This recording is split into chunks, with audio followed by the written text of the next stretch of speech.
dipping into the third feature film by Audrey Diwan was a pre-purchase by Neon, and they recently released the film on their Decal label. Um, so that means no theatrical distribution. And I think what raised a lot of eyebrows for this feature is not the potential XXX factor, but the fact that it world premiered at the San Sebastian Film Festival. So, regardless of its film festival state or fate, I wanted to dig into Emmanuelle, the adaptation of the book, not a remake of the film, the 1974 film. And it's worth mentioning that this was co-written by Rebecca Zlotowski and Audrey Diwan. So let's dig into Emmanuelle, the 2024 slash 2025 film. Kevin, you recently watched it as well.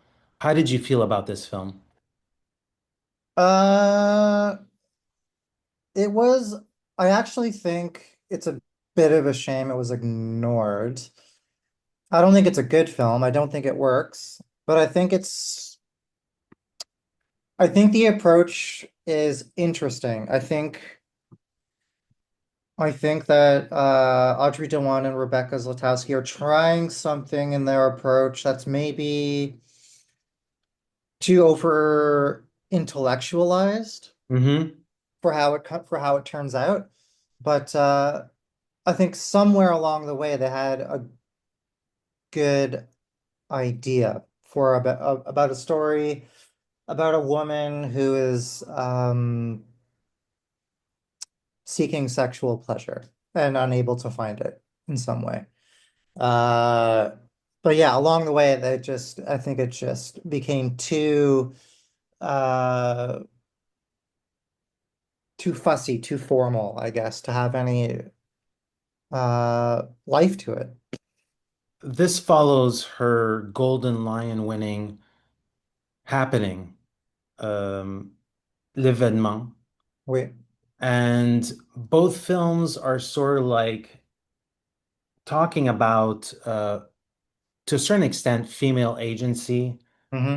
uh, not ownership of one's body, but deciding one's fate, one's Yeah. body's. I thought both are very interesting vehicles to discuss this point, coming from different angles. But I couldn't help feel that this film was very wooden. It was very, the performances are, I found it quite bizarre. It's so it every conversation in this film sort of feels it just felt like very false noted. It felt as if they were speaking prose instead of really digging into their characters. And at some point, I even thought of how they were chess pieces in a way, almost like a Last Year at Marienbad a little bit, like not fully fledged characters, just carbon cutouts, I guess. What was your take or feeling about the performances? Also, Naomi Merlan as the lead figure here. Did you feel off that there was a lot of off balance issues in this film? Well, yeah, the performances, I feel like everyone's in a different movie at a certain point. Like they're all like Jamie Campbell Bower, who plays that television producer guy, he's the only one I think that's giving like a performance that's rooted in the real world, where everyone else seems to be, yeah, last year Marion Bad's a good touch point. Like everyone seems to be in this like weird Head otherworldly space, this weird sort of non-reality sort of thing. Um, but strangely, I'm gonna go out on a big limb here, but uh strangely, this film, I think in its best intentions, I'm gonna drop a concept on you, is that I think they were trying to make a Stanley Kubrick movie. Because if you think about it, Noemi Merlan's Emmanuelle, she's in a hotel for most of the movie. She like just like in The Shining, she's in this hotel filled with all of these different people that she encounters who all do their little different things, and they're all acting like in a ghostly kind of non-reality way. And then the last third of the movie where she leaves is basically eyes wide shut. Like she goes into this like, into this place with this guy and discovers herself and blah blah blah blah blah. And so I do think there was an intention to do something maybe on a Kubrick level of like this sort of unreality, which I think speaks to maybe some of the performances, but it just completely misses. Uh, I thought Noemi Marlon was fine, actually. I thought she was good, but she's being asked to do a lot with very, very little. It's very surface level. So we'll dig into more of the plot a little bit. So essentially, Merlin's character is sort of like shipwrecked. She's overlooking, I think it's quality control at a hotel Yeah, chain, and yeah, she's in her own little way. She's like Scarlett Johansson's character in Lost in Translation. She is shipwrecked in a hotel, and like you said, in the film's third act, she finally gets out there. So she's moonlighting between what she's seeing. She's an eye in the sky, almost like a casino boss, I guess, and Mhm. just looking and nitpicking visually at the guests and the people that sort of work the hotel and are not guests. Yeah, And then there's these mystery elements. There's this mystery man which she meets in a plane on her way over there. That is the actor is Will Sharp, I believe. yeah, And again, it's just like this character. It it felt like everything was rehearsed. It didn't feel like these characters had a pulse. I think a lot of people might would have been disappointed by the fact that it doesn't fully go into eroticism to, I want to say, a better payout extent. yeah. Um, and yeah, it's I was hoping that the film might shift or go more into take the female gaze and sort of rework that and perhaps go into more female empowerment by way of sexuality. But I just I felt as if it wasn't going anywhere. Mhm. What's your take on the setup, on the backdrop, the Hong Kong hotel, and that bizarre? There's a bizarre subplot where there's like a monsoon season or whatnot Oh on the yeah. rooftop. It's just like, what was your feeling about? There's sort of like different underworlds, hotel world. Yeah, that's true. Like, again, I'm gonna speak about something that I think was maybe intention but missed. I think, it's set in like this, six-star, expensive hotel, um, where everything's all polished wood and glass and all of that.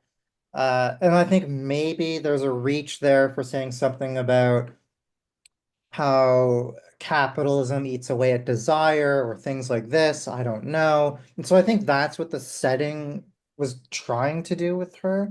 But you make a good point because there is the underworld of the hotel. There's that guy who watches all of the surveillance cameras. There's that guy. There's the woman who's like the sex worker who just like hangs out by the pool and she has her own little area and story. And then yeah, and then there's the third act, which has that where she finally leaves the hotel and goes into Hong Kong and goes into a I don't even know, like just some sort of like sexy underworld place and has the time of her life. But yeah, the eroticism is odd in that I mean, I guess the point is that she finds her release at the end of the film, but like it's not even that exciting or sexy per se. Like I would say that arguably the sexiest scene is Noemi Merlan and with an ice cube by Hmm. herself. Hmm. And that's like in the middle of the movie. I had this thought after I watched the movie. Like you're familiar, you knew about Blue Nuit when you were a young man? Yeah, so Blue Nuit, just for our audiences, is I believe it was close to midnight, sort of Hmm. like HBO's equivalent to the Red Shoe Diaries, I think it was called. Yeah, something Um, like that. so Yeah, something soft, I want to say softcore. yeah. They would show like softcore. And Emmanuelle would be, all the Emmanuelles would be All on the Blue Emmanuels would Channel. be there, and Yeah. like as a young man, I would be up late, and you would be sitting through these like terrible movies. And then you're just waiting for like the nudity to happen, and then you're like, yay, you know. And honestly, watching this movie after a while, I was like, what am I just reliving this experience like all over again, like 20 years later, 30 years later? Yeah. So I think it would have been not necessarily tantalizing, but an interesting choice on Dewan to potentially go more explicit, to go perhaps Gaspar Noé route, or make us feel uncomfortable, or really get into the whole dynamics about the power, sorry, to get into the power dynamics of Merlin's character towards all these different configurations. Yeah. I felt as if it was a missed opportunity there. Do we blame the screenplay for this? Uh, I don't know. I mean, you raise a good point. There are all kinds of sexual and power dynamics that I think are missed opportunities. Like we we don't really get into like the class differences of desire or anything like that. Everything's taking place in this very hyper idealized world where everyone has unlimited money and unlimited opportunity.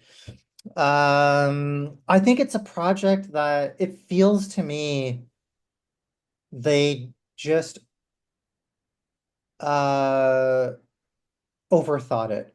I Hmm. feel they had an idea, and I feel like it feels to me the product maybe of a little bit of fear of maybe because remember, like I believe Leia Seydoux was first attached. Yeah. Well, yeah, and I feel like maybe when she was attached, maybe it was more risque, or maybe it was more outre or out there. Hmm. And maybe as it kept being developed, and maybe as Neon came on and they have to think about an American audience and all of these things, you start stripping away some of the things that would make it more provocative or interesting or whatever it is. However, it is a film about restraint, Yeah, yeah. and there's that emptiness, that void, and the idea of desire, the idea of how does that come about? And so you can't really gin it up. You can't really um, yeah, bring it to that peak. I also found it was very curious how the underworld of the hotel world and the what we see in the third act just it just felt I felt that there was no payoffs with that those story elements. Is there things that you would have cut out? Is there things that you would have placed differently? The fact that she is only liberated once she leaves the compound, comes way too late in the game. Like, is there different structural pieces that we could have placed differently with this film? Well, it's a strange one because uh on the one hand, for much of the film, it's almost like there's no story, which isn't necessarily a problem. It's just she's there to inspect the hotel, so she's wandering around and meeting people, which fine, that's okay. But then there's like the introduction of a plot where she has to find a reason to fire Naomi Watts as manager of the hotel. But that never really pays off. Like in the end, she kind of protects Naomi Watts for reasons that are not really clear, other than she sees maybe some allyship with her in some way. And so yeah, when you're talking about payoff,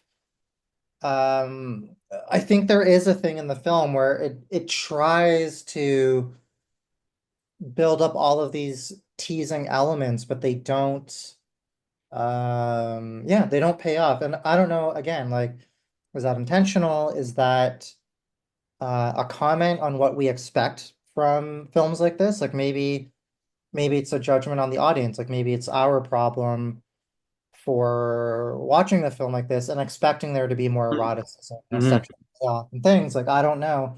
But you're right, like nothing really happens with the ad executive guy. Nothing really happens. Even the Will Sharp character becomes kind of sidelined in the end. Yeah. More of a voyeur than a participant. Um, so The, it's all the stakes are we not high enough. The no, there are no stakes. Like the yeah. stakes, honestly, the stakes of this movie are will Emmanuelle get an orgasm, which Mhm. fine, but it takes like 2 hours to get there, and then everyone's everyone's tired. There's Yeah, also this fascinating thing that occurs in her character is that she sort of gets bored with this world that's this pristine, yeah. high class world that she's part of, and for reasons unknown, she flips the switch and finds empowerment in abandonment, and leaving this world behind. I'm not giving away a tremendous plot point, but again, it's just weird posturing for this type of character who's what, in her early 30s, I imagine, and is Mm. she's just moving up that ladder. Uh, and it's not by her encounters that I felt it's not through those encounters that would push her to re-examine her choices or re-examine her life or re-examine her own isolation. Again, some really bizarre character traits that just didn't add up. Mhm. Well, I yeah, you're right. She is an isolated character. Like the only person she talks to that's immediately in her circle is her mother for one phone call where she says, I'm not here to do sightseeing, hangs up phone, and then that's that. So yeah, that is an interesting point. She's sort of like a shell of a person. And I guess, and again, maybe it's intention, but we have to project a lot onto her to make Emmanuel into something. The film doesn't look too bad. Mm. I'll say from art direction to even costume choices. Again, participating in that executive world thing and also slightly that underworld thing. It looks the part. Um, there's also a fun. I don't want to give too much away, but at the end of the film, there's some spiraling, moving camera element. Oh, that drove me nuts. I thought Yeah. that was like the point, yeah, where I was like, all right, I gotta get out of here. I thought it was a little corny, cheeseball. Uh, I mean, I would have preferred something like along the lines of Wong Kar-wai, but it's probably a French DP. I have his name, Laurent Tanguay. Yeah, he did. The last thing he did was the L'amour of the Jeu de l'Oeuf. Okay, yeah. So, Mhm. and she would have worked. So Audrey Diwan, she actually is a scribe on many projects and probably worked on some other projects with that connection to I think it's Gilles Lelouch. And Yeah, she was the co-writer on that film. there you go. So I think we'll end the segment with giving a star rating. And we do this all the time whenever we go see a film. We surprise each other with our stars. So our ranking system, it goes from 0 to 5 with zero point 0.5 increments. What is the KJ Kino stamp on Emmanuelle by Audrey Diwan? 1 star. 1 star. I'm giving it 1.5. So Okay. um, Yeah, 0.5 for it. You liked the swirling camera. perhaps. I think the film, unfortunately, is instantly forgettable. And Yes. just the promise of the project, I don't want to say I was too disappointed. I was anticipating it. especially when Léa Seydoux is on board. But then I like the choice of Naomi Merlan. I thought maybe she'd bring some, some a stronger, more well-rounded character. But she's stuck in the English verse, and so are a whole bunch of other characters that don't feel too comfortable in English as a second language. And that concludes our review of Emmanuelle. Thank you, Kevin. A pleasure as always. I'm Eric Lavallée. I'm editor-in-chief and site owner for IONCINEMA.com, and this is Kevin Jagernauth, contributing writer for the playlist. and together we are IndieSponge.